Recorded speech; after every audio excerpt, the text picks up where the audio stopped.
Salam, hər vaxtınız xeyir olsun həmkarlar.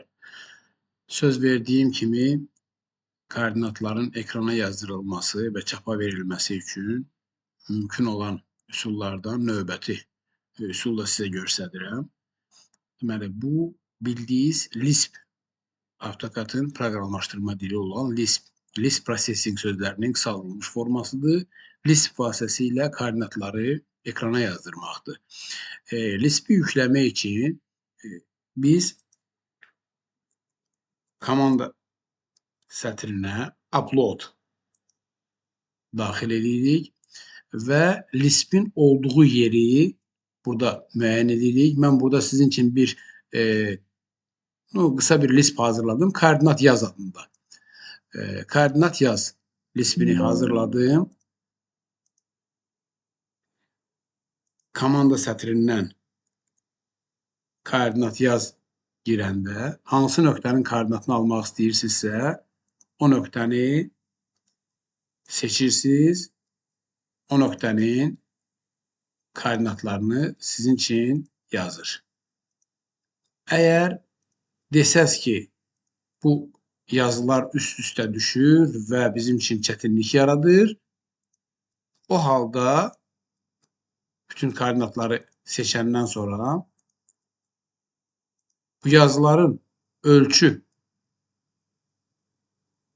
yüksəkliyini, şriftin ölçüsünü, yüksəkliyini dəyişməklə siz bu problemi aradan qaldıra bilirsiniz. Məsəl üçün, seçib, uyğunları seç, Select Simular, sağ düymə, Properties, rusca buna svojstva deyirlər. Burada tekst yüksəkliyi var.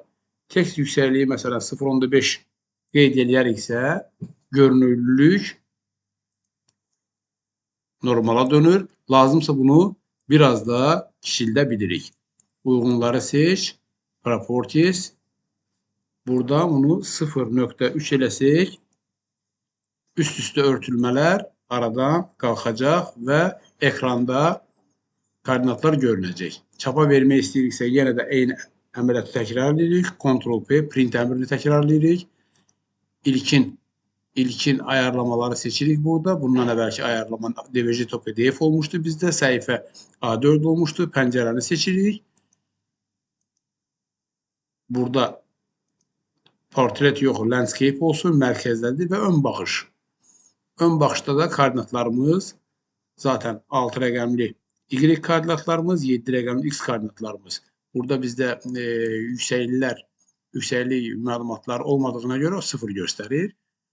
Və bunu da qeyd eləmək istədiyimiz yerdə adlandırıb ekrana yazdırmaq. Adlandırıb iş masasında saxlayırıq bu qaydada. Bu da üsullardan biri idi. Ümumiyyətlə, AutoCAD-ın proqramlaşdırma dili olan Lisp-i əgər ehtiyac olarsa, onun haqqında bir dənə video paylaşıb sizə təqdim edə bilərik.